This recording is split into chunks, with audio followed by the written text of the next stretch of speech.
তার সন্তানের নাম সীমান্ত, তাই বলে তো আর সীমান্ত সে নামটা দেয় নাই। এলাকার জনগণ বলেছে যে তার ওই এলাকার নাম হওয়া উচিত সীমান্ত। ঠিক তেমনি আরেকটি ইউনিয়নের নাম করা হয়ে এসেছে দিগন্ত। দিগন্ত ব্যাপারটা কিভাবে এসেছে? একইভাবে আদমশুমারির মাধ্যমে জনগণের অভিপ্রায় ছিল যে ওই এলাকাটার নামে একদম এটা ছিল বর্ডার লাইনে, এই কারণে এটাকে দিগন্ত করা হয়েছে। সবই কাকতালীয় কিভাবে হয়? উনি যে নামগুলো দিয়েছেন সেই নামের সাথে ওনার বংশের নাম, মীর বাড়ি দিয়েছেন একটা ইউনিয়নের নাম, মীর শাহে আলম, উনি ওনার সন্তানদের নাম, একই এলাকা ইউনিয়ন, আবার ওনারই সন্তান। এটি আসলে কাকতালীয় না। এবং দুর্ভাগ্যজনক হচ্ছে যখন বিরোধী দলের এমপিরা এটা নিয়ে পার্লামেন্টে কথা বলেছেন এবং তিনি যখন কাকতালীয় বলেছেন, যেখানে প্রয়োজন ছিল তাকে তিরস্কার করা, ভৎসনা করা, উল্টো তাকে সেখানে আরো বাহাবা দিয়েছেন। এটি কিভাবে সম্ভব? ধরুন ওনার নামের বাংলাদেশে তাহলে সবই সীমান্ত, সবই দিগন্ত, সবই ওই নামে হবে কিভাবে? আমন্ত্রণ সবাইকে নতুন বাংলাদেশের আয়োজনে। দর্শক, নতুন বাংলাদেশে আমরা প্রতিদিন রাজনৈতিক নানা বিষয় নিয়ে আলাপ আলোচনার চেষ্টা করি এবং এই আয়োজনে আমরা প্রতিদিন এমন কিছু রাজনৈতিক ব্যক্তিত্বকে আনি যারা সরাসরি রাজনীতি এবং দেশের সার্বিক যেই কাঠামো সেই সব কিছুর সাথে সরাসরি সম্পৃক্ত থাকেন, সিদ্ধান্ত নেন এবং সেই সিদ্ধান্তগুলোর মধ্যে নানা বিষয় থাকে, যেমন আইন প্রণেতা, সাধারণ মানুষের জন্য নতুন করে দেশের যেই সার্বিক পরিস্থিতি তার দিক থেকে বিশ্লেষণের একটা ব্যাপার থাকে। সেই সব কিছু আসলে তুলে ধরবার চেষ্টাই আমরা করি আমাদের এই আয়োজনের মাধ্যমে। প্রতিদিন সাধারণত দুজন অতিথি আমাদের সঙ্গে যুক্ত হন। আজকেও সেই প্রত্যাশা, আমাদের দুজন অতিথি আমাদের সঙ্গে যুক্ত হবে। তবে এই মুহূর্তে স্টুডিওতে উপস্থিত আছেন অ্যাডভোকেট আশরাফ জালাল খান মনন, সাহিত্য ও প্রকাশনা সম্পাদক, জাতীয়তাবাদী যুবদল ও সম্পাদক। আর কিছুক্ষণের মধ্যেই দর্শক আমাদের সঙ্গে এসে যুক্ত হবেন অ্যাডভোকেট আতিকুর রহমান, এবং তিনি আসলে আমরা মূল আলোচনায় যাব। তবে অ্যাডভোকেট আশরাফ জালাল খান মনন, আপনার কাছে যে বিষয়টি নিয়ে আজকে কথা বলা শুরু করতে চাই বা যে বিষয় নিয়ে কথা বলতে চাই, আমরা বর্তমান প্রধানমন্ত্রীকে দেখি তিনি প্রচণ্ড সাদামাটা জীবনযাপন করেন এবং ওনার দায়িত্ব গ্রহণের পর থেকে এখন পর্যন্ত সাধারণ মানুষের যে দৃষ্টিভঙ্গি দেশের প্রধানমন্ত্রীর প্রতি, সেটি খুবই স্বচ্ছ, সুন্দর, সাবলীল এবং মানুষের সঙ্গে এক ধরনের সম্পৃক্ততা রয়েছে, আমরা সেটা দেখতে পাই। এবং গণমানুষের সাথে যে মিশে যাওয়ার ব্যাপার, সেটাও আমরা প্রধানমন্ত্রীর কাছে দেখি। কিন্তু বিএনপির মতো একটি বড় দল, যেই দল আসলে সুশাসন চায়, যেই দল স্বৈরাচারী সংস্কৃতির অবসানের কথা বলে, সেই দলের একজন নেতা পারিবারিক নামকরণে, ইউনিয়নের নামকরণের এমন যেই অভিযোগ গত একদিন বা 2 দিন থেকে হচ্ছে, এই ধরনের কর্মকাণ্ড বিএনপির ভাবমূর্তি নষ্ট করে কিনা? ধন্যবাদ আপনাকে এবং যারা দেখছেন আমাদেরকে। আসলে প্রথমেই আপনাকে ধন্যবাদ যে মাননীয় প্রধানমন্ত্রীর যে অনাড়ম্বর জীবন নিয়ে আপনি বলেছেন, সেটা আসলেই সত্যি আমাদের এই বাংলাদেশে এভাবে করে কখনো রিপ্রেজেন্ট করেনি বাংলাদেশকে। আর আপনি যে কথাটা বলছেন মীর শাহ আলম সাহেবের 2 সন্তানের কথাটা, যেটা এই মুহূর্তে সারা বাংলাদেশে প্রত্যেক জায়গায় আলোচনা হচ্ছে, এই ব্যাপারটা নিয়ে কথা বলার আগে দুটো জিনিসকে আমাদের আলোকপাত করতে হবে। একটা হচ্ছে গত 20 বছরে বগুড়া অঞ্চলের কোনো ধরনের কোনো উন্নতি হয়েছিল কিনা, গত 20 বছরে বগুড়া অঞ্চলে কোনো ধরনের কোনো গভর্নমেন্ট অ্যাটেম্পট নিয়েছিল কিনা। আমি 111 থেকে শুরু করে ইন্টারিম গভর্নমেন্ট পর্যন্ত সবাইকেই বলছি, আওয়ামী লীগ মাঝখানে অবৈধভাবে 3 বছর 3 টার্ম ছিল। বিষয়টা হচ্ছে, আপনি দেখুন, আমরা খুব স্পষ্টভাবে দেখেন, কোনো এলাকার নামকরণ এটা কোনো নির্দিষ্ট ব্যক্তির অভিপ্রায় না। একদমই তাই। এটা কি হয়েছে, আগে মীর শাহ আলমের কনস্টিটিউয়েন্সিটা যেটা ছিল, সেই কনস্টিটিউয়েন্সিকে মোকামতলা হিসাবে একটি উপজেলা জনগণের ডিমান্ডে তৈরি করা হয়েছে। এবং সেটা করার জন্য কি করেছে, আদমশুমারি করতে হয়েছে। সেই আদমশুমারি করতে গিয়ে বিভিন্ন মানুষের কাছে গেছে, সেখানকার মানুষ ডিমান্ড করেছে যে যেই একটি উপজেলার এমপি হিসেবে উনি জাতীয় সংসদে আজকে আছেন, সেই উপজেলাকে দ্বিখণ্ডিত করা প্রয়োজন জনগণের স্বার্থে। সেই স্বার্থের দিক থেকেই দেখুন একটা পর্যায়ে যে মোকামতলা যে সৈয়দপুর ইউনিয়ন, সেখানে একটি প্রান্ত, যেটা সবচেয়ে শেষ প্রান্ত, যেটার আগের নাম ছিল দেউলিও কোনো একটা জেলার জায়গা, এই দেউলি কোনো একটা জায়গার নাম হতে পারে, সেই অঞ্চলের মানুষ মনে করে না যে এটার কোনো সঠিক নাম। জনগণের যে ভোট, প্রায় 17,000 মানুষের অভিমত নিয়ে সেখানকার মানুষ, এবং সেটা কি গাইবান্ধা জেলার একদম সীমান্তবর্তী একটা এলাকা, সেই কারণে ওই এলাকার মানুষজন তারা বলেছেন যে এই এলাকাটার নাম যেতে পারে সীমান্ত, সেইখানে সেই নামটা হলো সীমান্ত। ঠিক তেমনি সীমান্ত আবার হাটবাজার, দিগন্ত এখন সীমান্ত নামে যা কিছু আছে এবং তার সন্তানের নাম সীমান্ত, তাই বলে তো আর সীমান্ত সে নামটা দেয় নাই। এলাকার জনগণ বলেছে যে তার ওই এলাকার নাম হওয়া উচিত সীমান্ত, ঠিক তেমনি আরেকটি ইউনিয়নের নাম করা হয়ে এসেছে দিগন্ত। দিগন্ত ব্যাপারটা কিভাবে এসেছে, একইভাবে আদমশুমারির মাধ্যমে জনগণের অভিপ্রায় ছিল যে ওই এলাকাটার নামে একদম এটা ছিল বর্ডার লাইনে, এই কারণে এটাকে দিগন্ত করা হয়েছে। এবং তিনি খুব স্পষ্টভাবেই সংসদে কিন্তু তার বক্তব্য সুস্পষ্ট করেছেন, কাকতালীয়ভাবেই তার দুই সন্তানের নামের সাথে সীমান্ত এবং দিগন্ত হয়ে আসে। তার মানে কি এখন দিগন্ত টেলিভিশনের মালিক মীর শাহ আলম? তাহলে কি আমরা বলতে পারবো যে সীমান্ত এক্সপ্রেস মীর শাহ এই আলমের? জায়গাটাতেই মিস্টার মনন, এই জায়গাটাতেই প্রশ্ন যে তিনটি নামই কাকতালীয়ভাবে মিলে গেল, পারিবারিক নাম, সন্তানদের নাম, সব নামগুলোই পারিবারিকভাবে আচ্ছা, এইবার আপনাকে বলি যে নাম পরিবর্তনটা, এটা তো আসলে নাম পরিবর্তন হয় নাই, নতুন করে নাম দেয়া হয়েছে। দেখুন, নাম পরিবর্তন কিন্তু কোনো রাজনৈতিক বিষয় না। মানে কিন্তু এই একই রকম কারণে কিন্তু আমরা দেখেছি যে আমরা এই একই রকম কারণে, আপনি বললেন তো এটা রাজনৈতিক বিষয় না, আওয়ামী লীগ আমলে বিভিন্ন প্রতিষ্ঠানিক নাম পারিবারিক নামকরণে করার কারণে আমরা দেখেছি এর তীব্র নিন্দা সমালোচনা বিএনপি করেছে। হ্যাঁ, ডেফিনেটলি। শুধু তাই না, আপনি দেখেন আওয়ামী লীগ যেভাবে করে নামকরণ করেছে সেটা কি করেছে, যেমন যমুনা ব্রিজ ছিল সেটাকে বঙ্গবন্ধু ব্রিজ করে দিল। অথচ দেখেন 31 মে 2026 নিউজ সারা বাংলাদেশে আপনি যে দেখবেন, মাননীয় প্রধানমন্ত্রী জনাব তারেক রহমানকে যখন বলা হলো যে জিয়া আন্তর্জাতিক বিমানবন্দরের নামকরণ আবার করা হোক, বর্তমান যে শাহজালাল জিয়া বিমানবন্দর আছে উনি কিন্তু সরাসরি নিষেধ করে দিলেন। এবং পরবর্তীতে দেশনেত্রী বেগম খালেদা জিয়া মরহুমা আমাদের ম্যাডামের নামে যখন একটা সম্ভবত একটা কলেজের নাম করতে বলা হয়েছে, উনি এটা নিষেধ করে দিয়েছেন। বিষয়টা কিন্তু এখানে কোনো রাজনৈতিকরণ ছিল না।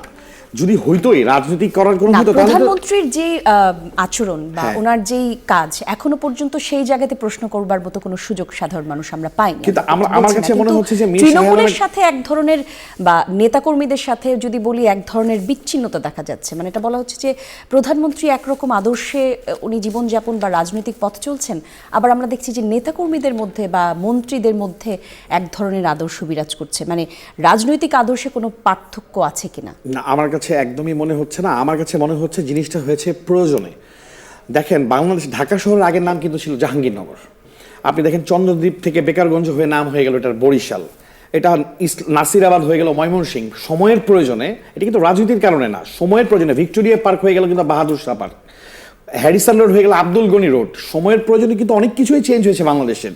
তাই বলে এখানে যে জনগণের প্রয়োজনে, জনগণের অভিপ্রায়ে যখন একটা আদমশুমারির মাধ্যমে এবং শুমারিরা যখন গ্রাম যে দুটো নামকে উল্লেখ করে আনলো, সেখানে তিনি নিজেই বললেন কাকতালীয়ভাবে দুটো নাম হয়ে গেছে আমার সন্তানের। এই জায়গাটাতে বলি, প্রশাসনিক প্রক্রিয়া থেকে বলি যে উপজেলা নির্বাহী কর্মকর্তা ইউনো জানিয়েছেন যে খোদ প্রতিমন্ত্রীর দেওয়া ডিউ লেটারে এবং সেখানেই আধা সরকারি পত্রের ভিত্তিতে এই প্রশাসনের পুনর্বিস্তার এবং নতুন ইউনিয়নের কাজ গঠন শুরু হয়েছিল। তাহলে মানে নামকরণের প্রক্রিয়া প্রতিমন্ত্রীর কাছে প্রত্যক্ষ বা পরোক্ষভাবে ছিল। উনি যেহেতু মন্ত্রণালয়ের মন্ত্রী, উনি যেহেতু এই মন্ত্রণালয়ের মন্ত্রী, অতএব উনি তো স্বাভাবিকভাবে ডিও লেটার এটা দিতেই পারেন যে কি নাম দেয়া যেতে পারে। তো আলটিমেটলি কিন্তু ব্যাপারটা এরকমই হতে পারতো যে আপনি দেখেন, নাম যদি এখন থাকতো সাদা এবং হাত দুই এলাকার, এখন এটা মানুষের আমার কাছে মনে হয় আলটিমেটলি জনগণ যেহেতু বলছে, অতএব তাদের অভিপ্রায় অনুযায়ী এটা চলে আসছে। কিন্তু আমি এটা বুঝতেছি না, এইটা কেন বাংলাদেশের এই মুহূর্তে সবচেয়ে আলোচ্য বিষয় হবে। এই ছোট ছোট মানে আমরা যেটা জানি আর কি, ছোটবেলায় আমরা বইতে 10,000, 20,000, 40,000 কোটি টাকা খরচ করে মানুষ নামকরণ করে। জি, আমরা ছোটবেলায় বইতে পড়েছি ছোট ছোট বালিকণা বিন্দু বিন্দু জল গড়ে তুলে সাগর অতল। ওই জায়গা থেকে আসলে আসা যে ক্ষমতার 100 দিন পার হবার পর, আমরা এতদিন পর্যন্ত শুনেছি 100 দিন পার হয়নি, লম্বা সময় পর বিএনপি ক্ষমতা এসেছে এবং প্রধানমন্ত্রী আসলে যেভাবে নিজে দেশকে রিপ্রেজেন্ট করছেন, তৃণমূলের নেতাকর্মীদের সঙ্গে সাধারণ একটা বিচ্ছিন্নতা দেখা যায়। সাধারণ মানুষ যারা আছেন তারা নানা রকম অভিযোগ আমরা করতে দেখেছি যে বিএনপির দৌরাত্ম্য বাড়ছে, লম্বা সময় ধরে তারা মাঠে ছিলেন না, ক্ষুধার্ত, এরকম কথাও আমরা বলতে শুনেছি। বিভিন্ন জায়গায় ইজারা, চাঁদাবাজি, এগুলো নিয়েও কথা হচ্ছে। সেই জায়গা থেকেই আসলে আপনারা দেখেছেন কিনা জানি না, গত সপ্তাহে স্বয়ং ডেপুটি স্পিকারকে দেখেছি, সম্ভবত জাতীয় সংসদের একজন সদস্য, উনি আলোচনায় বলে আনলেন যে বাংলাদেশের কোনো টেন্ডারে বিএনপি পার্টিসিপেট করে কোনো কাজ করতে পারছে না। দ্যাট মিনস যে যোগ্য সেই কাজ পাচ্ছে, এটা নিয়ে স্বয়ং একজন মাননীয় সংসদ সদস্য উনি উত্থাপন করলেন এবং সেম ফিচারে মাননীয় ডেপুটি স্পিকার কায়সার কামাল সাহেবও কিন্তু বললেন যে হ্যাঁ এটা নিয়ে আমরাও কথা বলতে চাই। দ্যাট মিনস আপনি যে কথাটা বলছেন যে এদেশের মানুষ কিংবা বিএনপি রাজনীতি দৌরাত্ম্য বাড়ছে, আমি তো দেখছি দৌরাত্ম্য বাড়ছে না, বরং দৌরাত্ম্য কমছে। আমি তো দেখছি বর্তমান সরকার ক্ষমতায় আসার পরে বিএনপির নেতাকর্মীরা আরো সিস্টেমের মধ্যে চলে আসছে, তারা একদম, চাইলেই আমাদেরও বলতে পারছে না প্রত্যাশা যেটা সেরকম। আমার লাগবে সেটা আমার লাগবে। আমাদেরও প্রত্যাশা সেরকম, সবাই সিস্টেমের মধ্যে থাকবে এবং দেশকে ভালোবাসবে, দেশকে প্রাধান্য দেবে। আমরা একটা বিরতি নিয়ে আসি, পরে কথা বলছি। দর্শক, নতুন বাংলাদেশ দেখছেন, একটা ছোট্ট বিরতি, ফিরছি কিছুক্ষণের মধ্যে। আপনারা দেখছেন নতুন বাংলাদেশ। দর্শক, আমাদের সঙ্গে আজকে উপস্থিত আছেন দুজন অতিথি, আছেন অ্যাডভোকেট আশরাফ জালাল খান মনন, সেই সঙ্গে আছেন অ্যাডভোকেট আতিকুর রহমান, সভাপতি শ্রমিক কল্যাণ ফেডারেশন ও কেন্দ্রীয় ফার্ম কর্ম পরিষদ সদস্য জামায়াত ইসলামী। আমন্ত্রণ আপনাকে। এবং আপনি আসার আগে আমরা যে বিষয়টি নিয়ে আলোচনা করছিলাম সেটি মূলত আপনাকে এর আগে যেটা আসলে বললাম যে বাংলাদেশে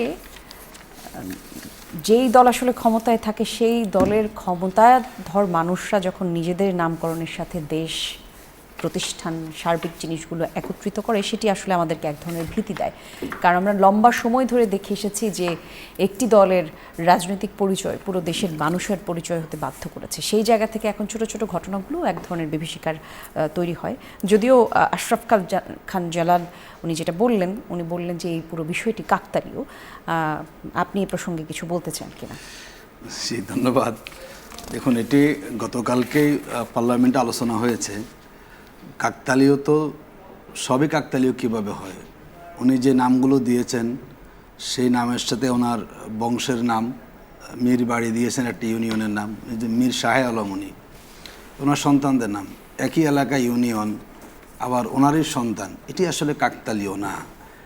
এবং দুর্ভাগ্যজনক হচ্ছে যখন বিরোধী দলের এমপিরা এটা নিয়ে পার্লামেন্টে কথা বলেছেন এবং তিনি যখন কাকতালীয় বলেছেন, যেখানে প্রয়োজন ছিল তাকে তিরস্কার করা, ভৎসনা করা, উল্টো তাকে সেখানে মানে আরও বাহাবা দিয়েছেন। এটি কিভাবে সম্ভব? ধরুন ওনার নামের মানে বাংলাদেশে তাহলে সবই সীমান্ত, সবই দিগন্ত, মানে সবই ওই নামে হবে কিভাবে? এটি আসলে মূলত ওনারা ওনাদের ক্ষমতা দেখিয়েছেন। এবং ইদানিংকালে সরকারের যত মন্ত্রী আছেন একটু ব্যতিক্রমী আমার কাছে মনে হয়, মানে আমাদের স্থানীয় সরকার পল্লী সমবায় প্রতিমন্ত্রীকে। কারণ তাকে আসলে খুব বেশি আমরা আগে চিনতাম না কই। এটা আমি দায়িত্ব নিয়ে আপনাকে বলছি, কোথা থেকে আসলেন এবং তার বিগত সময়ে রাজনৈতিক ময়দানে কতটুকু ভূমিকা ছিল। সেই ব্যক্তি এসে বাংলাদেশের সবচেয়ে গুরুত্বপূর্ণ মন্ত্রণালয়, দ্বিতীয় ব্যক্তি, অনেকে বলেন যে এই মন্ত্রণালয় উনিই চালাচ্ছেন এবং উনি সাংবাদিক সাথে ওনার সমস্যা হয়েছে, মানহানি মামলা করেছেন।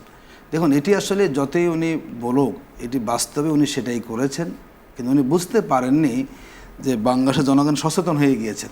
বিশেষ করে 5ই আগস্ট পরবর্তী বাংলাদেশে এই যে ব্যক্তির নামে, যেখানে মাননীয় প্রধানমন্ত্রী এটা উপেক্ষা করছেন, আমরা দেখলাম, আমরা এটাকে বাহাবা দিয়েছি যে এটি হওয়া প্রয়োজন, যে নতুন করে প্রতিষ্ঠান তৈরি করে নামকরণ করো, পুরো নামকরণ করা যাবে না।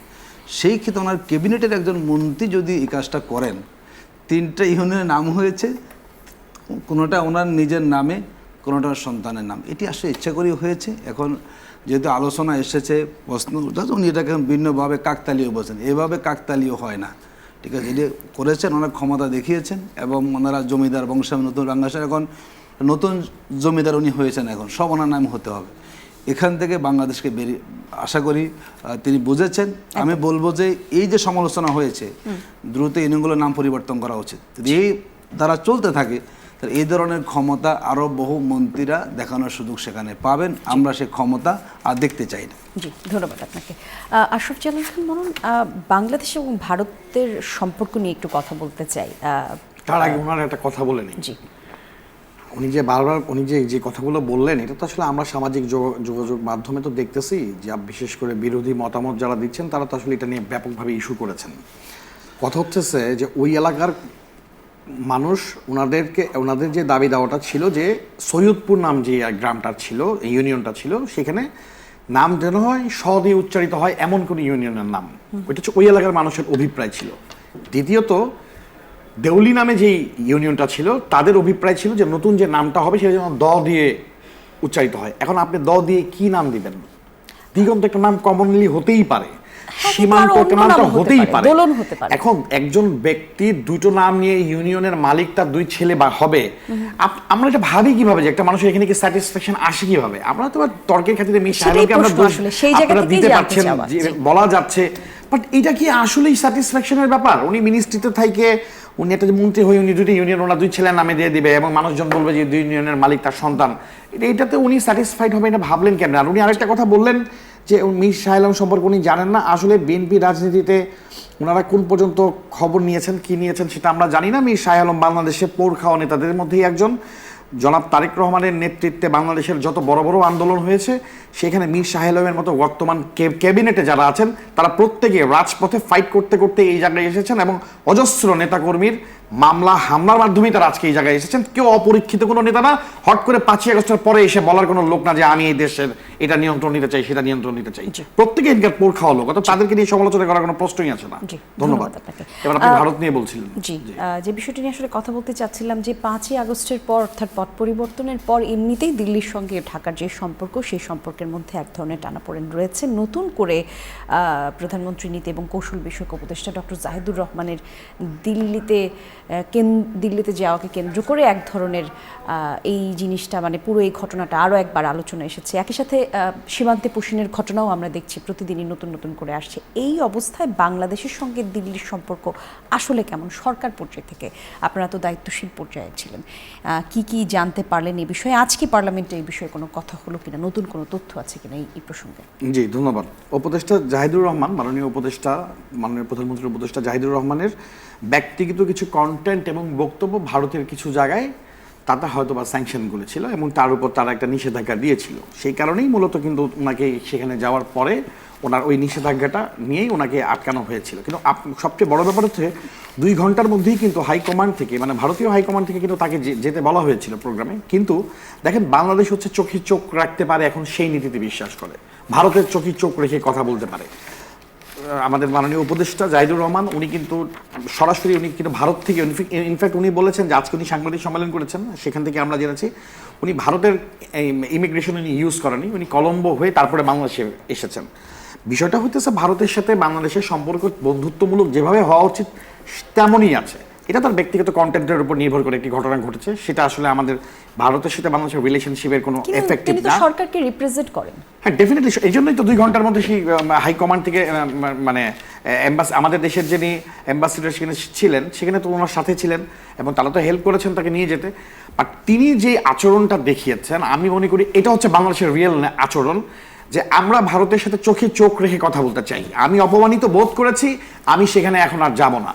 উনি এমন তো না যে উনি জোর করে ঢুকতে চেয়েছেন এবং ঢুকতে পারেননি, ওনাকে তো পরবর্তীতে ঢুকতে বারবার বলা হয়েছে, কিন্তু উনি বলেছেন না, আমি আর যাব না। সো আমি যে নীতিটি, আপনি পুশিনের কথাটা যে বলছেন, বাংলাদেশ যেই আদর্শটা নিয়ে এই মুহূর্তে এগিয়ে যাচ্ছে, আমাদের কোনো আমাদের বন্ধু রাষ্ট্র আছে, আমাদের মরহুমা দেশনেত্রী বেগম খালেদা যেই কথাটা আমাদেরকে বলে গেছেন, এই দেশের মানুষের জন্য ভারত কখনোই আমাদের উপর প্রিভেল করতে পারে না। ওনারা আমাদের বন্ধুমূলক, ওনারা যতটুকু দিবেন আমরা ততটুকু দিব। ওনারা যেভাবে আমাদের সাথে আছেন আমরা তাদের সাথে আছি। ওনারা আমাদের একজন মাননীয় উপদেষ্টার সাথে যেমন ব্যবহার করেছেন, তিনিও তার ব্যক্তিগত কারণে, যে কারণেই হোক, ওনাকে স্যাংশন দেওয়ার কারণে যদি উনিও কিন্তু তার পাল্টা জবাবটা দিয়ে আসেন। সুতরাং চোখে চোখ রেখে কথা বলবার যে নীতি বাংলাদেশ জাতীয়তাবাদী দল বহন করে এবং বর্তমান সরকার যে বহন করে, তার জন্য ডেফিনেটলি সারা বাংলাদেশে জাহিদুর রহমান একটি প্রশংসা পাওয়া অবশ্যই পেতেই পারে। কারণ ভারতের সাথে আমরা তো দেখেছি নতুজাত হয়ে যায় আমাদের দেশের মানুষরা। আওয়ামী লীগ সরকারকে দেখেছি নতুজাত হয়ে যেত, আমরা তো সেরকম ব্যবহার করেনি। জি, ধন্যবাদ আপনাকে। মানে একই রকম প্রশ্ন আসলে জানতে চাই আতিকুর রহমান আপনার কাছে, তবে একটু ভিন্ন প্রসঙ্গে আসলে যেতে চাই। সেটা হচ্ছে সীমান্তের বৈঠক হবার পরেও পুশিন কিন্তু এখনও থেমে নেই। মানে 2 দেশের 2 আইন শৃঙ্খলা রক্ষাকারী বাহিনীর সদস্যদের মধ্যে বৈঠক হলো, তারপরে আমরা যেরকমটি আসলে আশা করেছিলাম যে পুশিন অথবা সীমান্তে হত্যা সেগুলো বন্ধ হতে পারবে, সেটা তো বন্ধ হলোই না। সেই জায়গাগুলিতে আলোচনা এখন আরও তীব্র হচ্ছে। একই সাথে এই যে প্রধানমন্ত্রীর উপদেষ্টার সফর এবং সেটাকে কেন্দ্র করে নতুন যে পরিস্থিতি, এখনই আপনার সহ আলোচক বললেন যে এই যে আচরণ তিনি করেছেন সেটি আসলে এক ধরনের প্রতিরোধ বা মানে চোখে চোখ রাখা বাঙালির যে আচরণ, সেই জায়গা থেকে প্রতিবাদ জানিয়ে তিনি ফেরত এসেছেন। এই আচরণের ইম্প্যাক্ট 2 দেশের সম্পর্কের মধ্যে পড়বে কিনা? দেখুন, উনি ওনার জায়গা থেকে ব্যাখ্যা করেছেন, হয়তো ওনারটাকে উনি সঠিক মনে করেছেন, কিন্তু আমরা মনে করি বাংলাদেশের মর্যাদার প্রশ্ন। বাংলাদেশের একজন প্রতিমন্ত্রী মর্যাদার দায়িত্বশীল ব্যক্তি, তিনি রাষ্ট্রীয় সফরে যাবেন, নিঃসন্দেহে তিনি লাল পাসপোর্ট নিয়ে যাওয়ারই কথা, যতটুকু আমরা জানি এই ধরনের ব্যক্তিদের যাতায়াতের ক্ষেত্রে। সেই জায়গা ওনাকে 2.5 ঘন্টা বসিয়ে রাখলো। আর এই বসিয়ে রাখাটার এখন পর্যন্ত কি ভারত দুঃখ প্রকাশ করেছে, কোনো বক্তব্য দিয়েছে? আপনাকে ঢুকতে দেয়নি, আপনি চলে আসছেন, এখন বলছেন আমি প্রতিবাদ। ওখানে আসলে কোনো প্রতিবাদ হয়েছে অনেকের কিন্তু ঢুকতে দিয়েছিল বলে, মানে কিন্তু না আসে। কিন্তু এই যে ধরুন একজন ব্যক্তি সেখানে যাবেন, যদি তার সাথে এই ধরনের আচরণটা হয়, এটা বাংলাদেশের এটা মর্যাদার প্রশ্ন। এবং আমরা মনে করি এটির সাম্প্রতিক যে ঘটনাগুলো ঘটেছে, ভাই যেটি বলেছেন ওনার সাথে আমি একমত, যে আমরা চোখে চোখ রেখে কথা বলতে চাই। এবং 24-এর 5ই আগস্ট পরবর্তী বাংলাদেশের যারা জেনজি আমাদের এখন, তারা সেটাই চায় যে সরকারে যারা এসেছেন কিংবা যারা আসবেন, যাতে সবাই দেশের স্বার্থকে সামনে রেখে তারা এরকম সাহসী কথা বলার সুযোগ সেখানে পায়। কিন্তু এখন পর্যন্ত কি এই যে সাম্প্রতিক যে ঘটনাগুলো ঘটেছে, দেখুন ভারতের বর্তমান যিনি নতুন হাই কমিশনার এসেছেন, সাধারণত বাংলাদেশে কমিশনার কোথায় আসেন, তার আগে ঢাকায় আসেন। মানে ব্যতিক্রম হিসেবে উনি এসেছেন কিন্তু যশোর, মানে বেনাপোল দিয়ে এসেছেন। জনাব দীনেশ ত্রিবেদী যে কথাটি বলেছেন, এবং তিনি অখণ্ড ভারত যেটা বুঝি 140 কোটি, বাংলাদেশে 20 কোটি, ওনাকে স্পর্ধা কে দিয়েছে? কে বলেছে ওনাকে মানে বাংলাদেশের মানুষকে একসাথে হিসাব করার জন্য? জামাত ইসলামের পক্ষ থেকে এই কথার ব্যাখ্যাও চাওয়া হয়েছে, আপনি দেখেছেন? আমি বলছি যিনি বলছেন চোখে চোখ রেখে, এবং দেখুন তাকে কৈফিয়ত কি চাওয়া হয়েছে এখন পর্যন্ত? আপনি কেন বলেছেন আমরা একটা স্বাধীন দেশ, সার্বভৌম দেশ, আমাদের পতাকা আলাদা, আমাদের সীমানা সবই আছে। সেই দেশে একজন কূটনীতিক যখন আসবেন, তিনি আগে রাজধানীতে আসবেন, তিনি তার পরিচয়পত্র উপস্থাপন করবেন রাষ্ট্রপতির কাছে, এটা তো নিয়ম ছিল। উনি এখন ওনার পরিচয়পত্র দেননি, এবং তিনি এই একজন কূটনীতিকের আশা রিসিভ করার যে প্রক্রিয়াটা দেখে আসছি, তার ব্যত্যয় ঘটি তিনি সেখান দিয়ে ঢুকেছেন, ঢুকে বলছেন আমি এক চাই। এই ধরনের কথা বাংলাদেশের সার্বভৌমত্বের জন্য হুমকি। এখন পর্যন্ত কিন্তু আমাদের সরকার তার কাছ থেকে কোনো ধরনের বক্তব্য চায়নি। কেন আপনি কথা বলেছেন? আমি কি করে আপনি বলবেন আপনি চোখে চোখ রাখবেন? দেখুন সীমান্ত নিয়ে কথা এসেছে, পুশিনটা নিয়ে কিন্তু বিরোধীরা সরব, সরকার কিন্তু নীরব। যদি সরকার সরব হতো তাহলে এই নিয়ে ঘটনা এই পর্যন্ত আসতো না। ধরুন সরকার তারা 50% মানুষের সমর্থন পেয়েছে, বিরোধীরা সব মিলে তারা 42% পেয়েছে। যদি সবাই আমরা একসাথে মাঠে নামতাম, এখন পর্যন্ত 2টা কর্মসূচি পালিত হয়েছে 11 ঐক্যজোট উদ্যোগে, জেলাভিত্তিক এবং গতকালকে হয়েছে। আমাদের সরকারে বলুন তো কোনো দৃশ্য পদক্ষেপ আছে? এই যে একটা মানবাধিকার লঙ্ঘন হচ্ছে, সরকারের দায়িত্ব ছিল তারা বসবেন, আলাপ করবেন। এখনো আলাপের সে অগ্রগতি আমরা দেখছি না। মানুষগুলোকে তারা রাস্তা খোলা আকাশে পড়ে আছেন, সরকারের ভূমিকা সব প্রতিবাদ করেছে। কি করে সরকার সেখানে? এখন পর্যন্ত আমরা আগে নতজানু পররাষ্ট্র নীতির আমরা এক্সটেনশন দেখতে পাচ্ছি, খুব বেশি পরিবর্তন আমরা দেখতে পাচ্ছি না এই ক্ষেত্রে। সীমান্তে হত্যা নিয়ে, তাহলে সীমান্তের হত্যা নিয়ে তো কথা অথবা বলবেন, পুশিন নিয়ে সরকার নীরব নিয়ে কথা বলবেন, কিন্তু আমাদের যে এই যে যা ঘটনা ঘটতেছে দেশের, এগুলো নিয়ে কথা হবে না? জামাত শিবিরের আপনারা খালি রাষ্ট্রের কোথায় কে আসলো কে না গেল এগুলো নিয়ে যেমন ধরছেন, তেমনি তো ওনাদেরকে ওনাদের দলের লোকজন যে অপকর্ম করতেছে, শিবিরের নেতারা যে ধর্ষণ করতে গিয়ে, ভ্রূণ হত্যা করতে গিয়ে যে গ্রেফতার হয়ে নাটক করে সারা দেশে যে ঘটনা, মানে সারা দেশকে অস্থিতিশীল করার চেষ্টা করতেছে, এগুলো নিয়েও তো ওনাদেরকে ভাবতে হবে। সীমান্ত নিয়ে ওনারা যত কনসার্ন, তার থেকে তো বেশি কনসার্ন আমরা, কারণ রাষ্ট্রীয় ক্ষমতায় ওনাদের সাথে সাথে আমরা তো আছি। ওনারা তো বিরোধী দলের রাজনীতি করছেন। সো ওনাদেরকে মনে হয় এত কিছু নিয়ে না ভেবে, আমার মনে হয় দেশের বর্তমান পরিস্থিতি, বাজেট, কিভাবে এগুলোকে ঠিকভাবে প্রলম্বিত করা যায়, কিভাবে সব কিছু সব জায়গায় দেওয়া যায়, সেগুলো নিয়ে আলোচনা করা উচিত। এটা হচ্ছে আমার সাজেশন জামাত ইসলামের কাছে। দ্বিতীয়ত, উনি যে প্রশ্ন করতেছেন দেশের সার্বভৌমত্ব হুমকির মুখে, আলোচনা সার্বভৌমত্ব হুমকির মধ্যে কোথায় আপনি দেখতেছেন? দেশে না থাকে, উনি তো প্রসিডিংস অনুযায়ী যখন অফিসিয়ালি আসবেন তখন আমরা তার সাথে বসবো। রক্ষিত অবস্থায় আছে, আপনি একটা লোক যশোর দিয়ে পুশিন হচ্ছে, সীমান্তে মানুষ মারা যাচ্ছে, পুশিনিতে কাজ করবেন আপনি? যদি আমার সার্বভৌমত্বই না থাকে, ভালো থাকতে কিভাবে আপনি? না না, আপনি সার্বভৌমত্বের কথা যে বলতেছেন, সার্বভৌমত্ব কোথায় আপনি হ্যাম্পার হচ্ছে আমরা তো দেখতেছি না। আপনি আজকে যদি আপনারা যখন জামাতের শুনেন, আপনাদের পুশিন কোনো সমস্যা মনে করতেছেন? অবশ্যই সমস্যা। পুশিনটা তো সমাধান কিভাবে করবেন? প্রতিনিয়ত আমাদের পক্ষ থেকে কাজ করা হচ্ছে, এটা নিয়ে আলোচনা হচ্ছে, তো সেটা কি? তাহলে সমাধানটা কেন হচ্ছে না? বাংলাদেশের মানুষকে এই ধরনের সীমানা দিচ্ছেন, আমরা কি করতে পারছি? এগুলো তো কিছু ব্যাপার তো থাকবে না যে মিডিয়াতে আলোচনা করা, সব বিষয়ে ইন্টারনাল ব্যাপারগুলো আলোচনা করা যাবে না। পুশিন সম্পর্কে তো আসলে সাধারণ মানুষ জানতে চায়। পুশিন নিয়ে আলোচনা হচ্ছে, কিন্তু কি প্রসিডিং আলোচনা হচ্ছে সেটা তো আমরা ওপেনলি বলতে পারবো না। বাংলাদেশের স্বরাষ্ট্রমন্ত্রী বর্ডার কিলিং এর ব্যাখ্যা দিয়েছেন, তার মানে বর্ডার কিলিং করাটাকে উনি অলরেডি বৈধ করে দিয়েছেন। যে যদি কেউ অন্যায় করে তার মানে ভারত মারলেই তারা অন্যায়ভাবে মারবে না, আপনারা মনে হয় ব্যাখ্যাটা ওনারা বলছেন, আপনাদের অবশ্য সালাউদ্দিন সাহেবের নাম শুনলে গায়ে জ্বলে যায়। উনি যেটাই বললে সেটা দিয়ে আপনারা ভুল ধরবেন। আপনারা এই প্রেক্ষাপটে থাকেন যে সালাউদ্দিন সাহেব এখন যা বলবে সব এটার ভুল ব্যাখ্যাটা দিবেন। আপনি যদি বলেছেন, আমি যদি আপনাদের দেশের ভিতরে আসি অসুবিধা নাই। রাওয়াজনে যুবদল নেতা হত্যা হয়েছে না একদিন আগে, 5 অস্ত্রধারী শনাক্ত সবাই বিএনপির সঙ্গে সম্পৃক্ত, এই সমকালের রিপোর্ট আপনি দেখেন। এর প্রবলেম না, আপনি ছাত্র শিবিরের নেতা দিয়ে 300 বিরুদ্ধে পার্লামেন্টে কথা বলা হয়েছে। আমার কাছে রিপোর্ট আছে, কি বলা হয়েছে নাকি যে যুবদল করে না, মিডিয়াকে মুখ চেপে ধরা হয়েছে নাকি? গত 18 মাসে 64টি রেফের ঘটনা ঘটেছে। বিএনপি 29, যুবদল 24, ছাত্রদল 8, শ্রমিক দল 1, স্বেচ্ছাসেবক দল 1, কৃষক দল 1।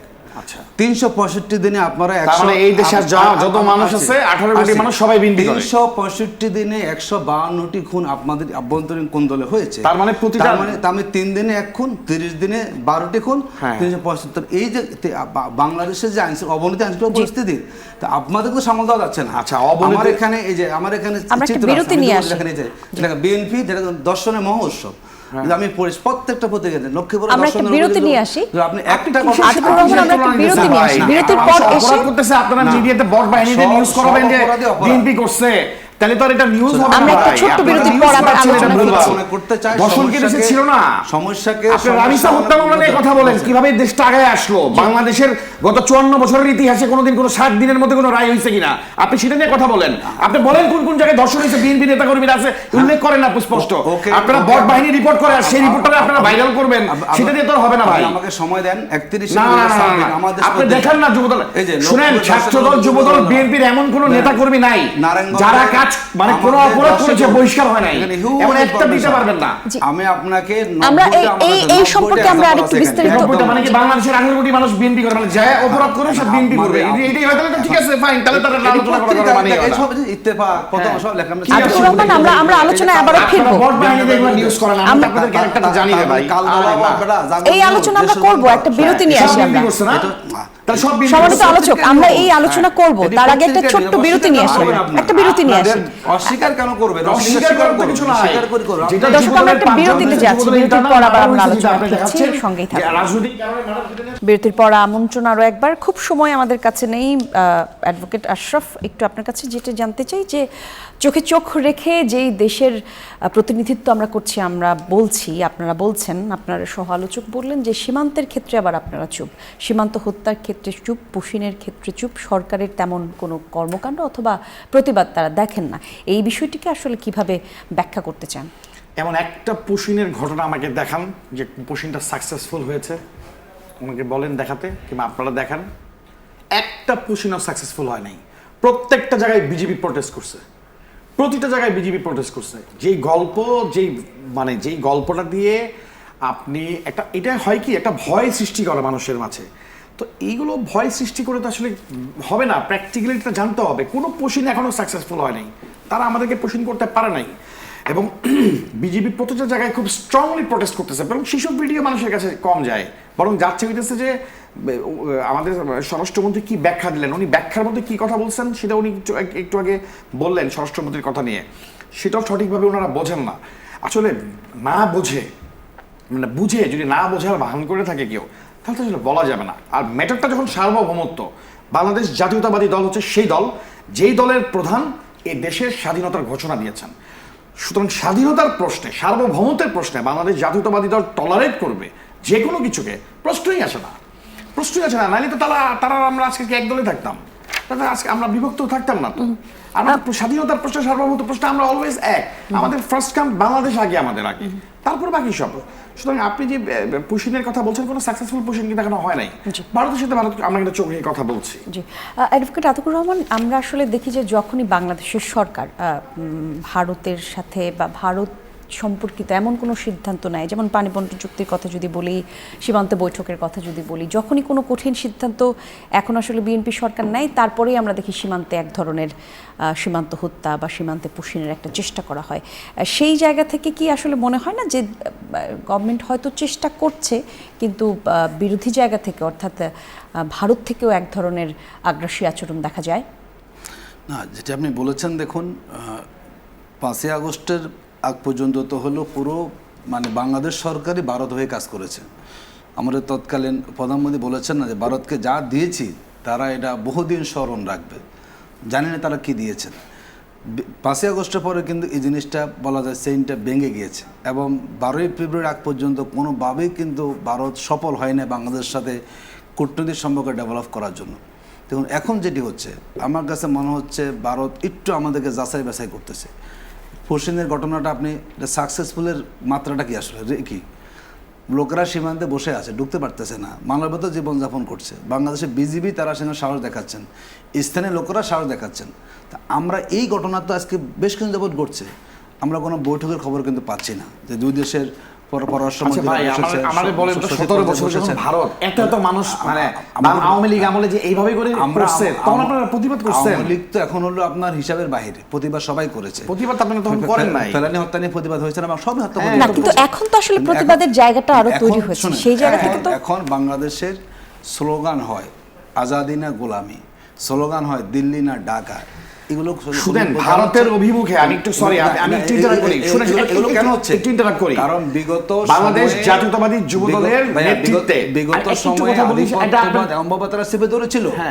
আমাদের যখন পরিবর্তন যে আমাদের সময় প্রায় শেষ, দাসত্ব আমরা মুক্তি চাই। আমি শেষ কথা আপনাকে বলে দেই, ভারতের বিরুদ্ধে বাংলাদেশ জাতীয়তাবাদী যুব দলের নেতৃত্বে যুবদল, ছাত্রদল এবং স্বেচ্ছাসেবক দল আখাউড়া যে ভারতের অভিমুখে ভারতের বিরুদ্ধে প্রোগ্রাম করে আসছে বাংলাদেশের ইতিহাসে। টিপাই মুখে বাদ নিয়ে হয়েছে না? হ্যাঁ, টিপাই মুখে বাদ নিয়ে যে জামাত সমাবেশ করেছে তার জন্য তো জামাতের ইতিমধ্যে ফাঁসি হয়েছে। আমাদের সময় আসলে শেষ। সম্মানিত আলোচক, আমাদের সময় আসলে শেষ। আপনাদেরকে ধন্যবাদ। বাংলাদেশ জাতীয়তাবাদী দলের অঙ্গ সংগঠন যে ভারতকে থ্রেট করেছিল, চোখে চোখ রেখে কথা বলা বাংলাদেশ জাতীয়তাবাদী যুবদল, ছাত্রদল, জি ধন্যবাদ। ধন্যবাদ আপনাদেরকে। আর সেই সাথে দর্শকদের কাছ থেকে বিদায় নিচ্ছি। সঙ্গে ছিলেন যারা, ধন্যবাদ সবাইকে।